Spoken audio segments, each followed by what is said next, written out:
Good morning, New Life. My name is Camille Wong, and I am stepping up to be co-shep of Albania House Church with Sam Co. So I grew up going to church and was heavily involved with all its correlated activities, whether it was VBS coordinator, small group leader, praise team member, or Sunday school teacher. I was there leading the group. And yet, despite being at these positions, I still remained stagnant in my faith. Where others viewed me as a spiritual leader, the truth was I was still stuck at the stage of a toddler barely learning to walk. Upon entering college and my freshman year, I was welcomed into house church by my first shepherd, Claire Shue, whom I knew from my home church. With this introduction into house church, I experienced the spark and passion of a community and fellowship filled with love. Admittedly, at first, I felt out of place. In a house church with so much character and fullness, I felt that every spot was taken in a friend group I could not fully join. Instead, I could only sit on the outside, on the sidelines, and admire. And as a person with pride, it prevented me from admitting this feeling, and it affected my faith and my spiritual life. It made me stingy with my time for God and for house church, itching to leave early on Friday nights, once the clock struck 10:30, to go find my other college friends to party or hang out. And I felt out of place and drew away from house church, making me draw away from God and draw me closer to the world. But still, he pursued me with faithful shepherds and sheep. Constantly, I was showered with love and attentiveness from Claire and the house church members. On the Sundays, I didn't wake up in time for service and flaked. Claire stayed patient and loving. With every house church outing and event that I pretended to miss on my phone, Claire constantly reached out to me personally and made me feel seen. On the days I was deathly sick in bed, when none of my other friends stopped by, my house church member Ethan visited and dropped off food and medicine that saved me.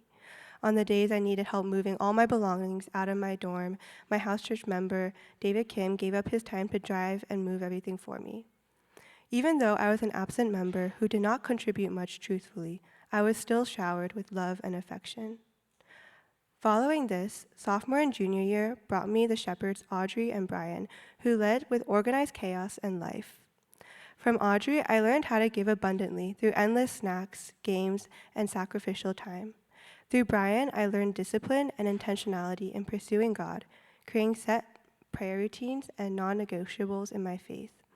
With this, I slowly transformed from a spiritually stagnant toddler in faith into a child and then maybe into a pubescent teen.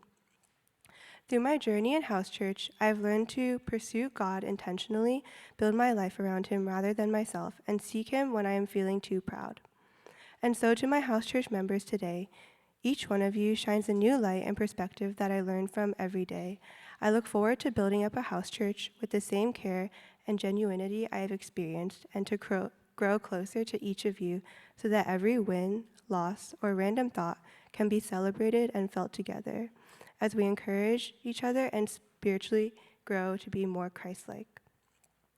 To Sam, my co-chef, thank you for your steadfastness and understanding as a co-leader and for encouraging me and working together to grow our house church with enthusiasm and dedication. To Angel, thank you for your openness and honesty in sharing. I have missed your unfiltered comments and opinions this semester as you study abroad. To Claire, thank you for your calm demeanor and dependability throughout all the changes and growth of our house church this semester. To Eugene, thank you for being true to yourself. You never fail to make us laugh in unity. To Zoe, you are a light that brings out the best in everyone and a joy in sharing. Thank you for encouraging us to be active and increase our step count. To Kara, thank you for your ball of energy and excitement that you bring to each house church with or without your energy drinks. To Andy, thank you for your groundedness in the face of all this chaos, and you balance us out and make us complete. To all my house church members, I commit to praying for each of you 4 times a week, and as you continue in your walk with God, to stand beside you and encourage you in your pursuit for Christ. Finally, to Pastor Eric, thank you for your messages that are bold and driven with attention. Thank you to First Lady Lynette for your grace and love in also leading this church and serving steadfastly. Thank you, Pastor Singh, for your youthful and bright energy that sparks joy into a room and calls each of us students out by name to make us feel seen. And thank you, Justy, for your deep empathy and desire to know each of us more. And thank you, New Life, for this community that you have provided, For each interaction I have had with everyone truly reflects this church that has been built up with love and compassion. Thank you.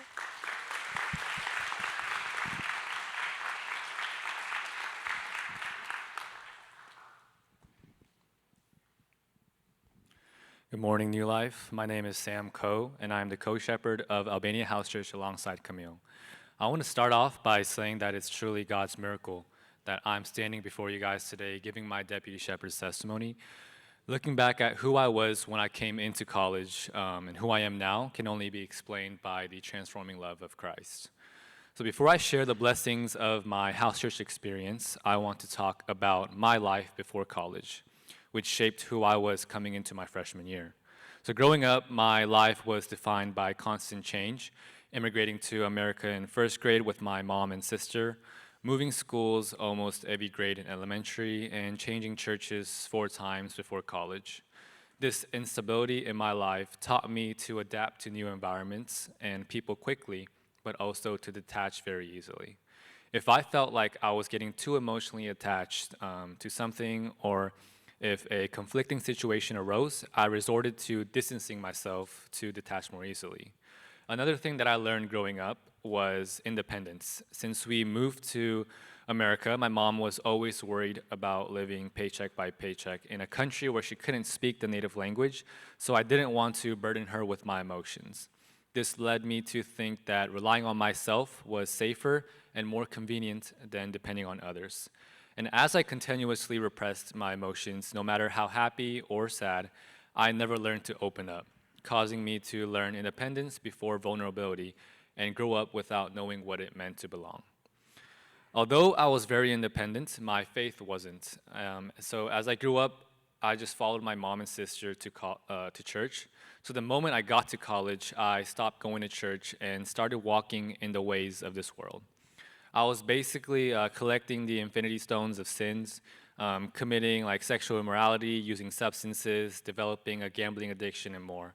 I was at this point in my lowest point of my walk with God. And the less I went to church, the more normal this lifestyle felt. And the more normal this lifestyle felt, the more shame and reluctance I felt about going back to a church community. So as my freshman year progressed, I found myself in a state of emptiness, a life without any purpose or fulfillment. And even though I had a lot of fun moments, I always felt an empty void in my heart that could never be filled with anything that this world had to give. The buildup of that emptiness, along with my mom continuously nagging me about going to church, ultimately led me to come to New Life on the last Sunday before summer break.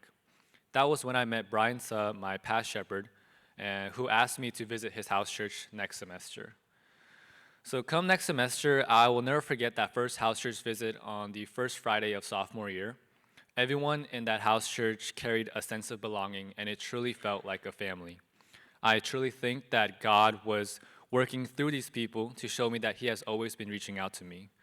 Also, during that night, one of my house church members, Brandon Song, he actually ended up going to the hospital because of a scooter accident. So I knew I had to keep visiting this house church. And so I kept coming each and every week to house church and Sunday service, sometimes giving up my own worldly plans because I knew that I had found something special. So step by step, I felt that empty void in my heart fill up. And every week I felt a little more joy as I got closer to my house church. We laughed together and we cried together, and I slowly learned for the first time what it meant to have a community founded on God's love. So coming into my senior year, I was actually not supposed to step up as a shepherd. It was only through the multiplication of my house church that I was given this opportunity. After months of prayer and reflection, I felt convicted by God to step up.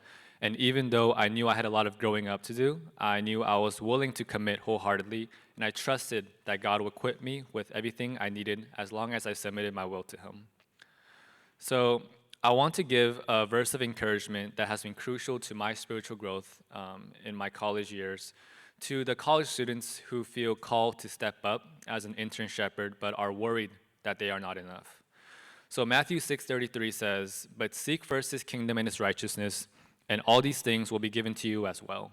When I first read this, I took this verse individually, meaning that I thought the to you and all these things will be given to you meant to me. However, the phrase to you near the end of the verse in Greek is human, which is the plural form of the word you. So I believe that this means that the to you actually means to the community of Jesus' followers. And I believe this means that when you seek first his kingdom, God will give the community of believers everything that it needs. And since God teaches us to take care of each other's needs, God equips the community with everything that everyone in the community will ever need. So, to the college students, don't be afraid to take that next step in your spiritual journey because God will continuously equip the New Life community with anything that you'll need when you seek God wholeheartedly and trust in Him. So, now to my previous shepherds, Brian Suh and Audrey Lee, I am so grateful for the sacrificial love you guys embody, showing me what it means to honor others before yourselves. God truly worked through them to show me what it's like to be a servant leader. To my house church, I commit to praying for each member by calling out their names. I promise to also continue to grow in my personal walk with God by abiding in Christ and reading the Word of God so that I may bear fruit to feed my members for their spiritual growth. To Camille, my co-shepherd, thank you for teaching me how to live so selflessly, inconveniencing yourself for others' benefits. To Claire, thank you for being a pillar in our house church, someone Camille and I can always rely on. To Angel, who's in Korea, thank you for the excitement and fun you bring to our house church. To Eugene, thank you for being one of the quirkiest people I know. You make our house church laugh so much every Friday. To Zoe, thank you for the overflowing joy that you embody when you hear the words ice cream or pickleball. Your passion for these two things has me so excited about how much your love for God is and will be. So to Kara, thank you for your contagious laughter that you bring to our house church, especially when you're laughing at Eugene. Your fun, lively energy brightens up any place that you're in. To Andy, thank you for your genuine curiosity and willingness to learn more about God. You encourage me to continue to grow in my faith to answer more questions that you have.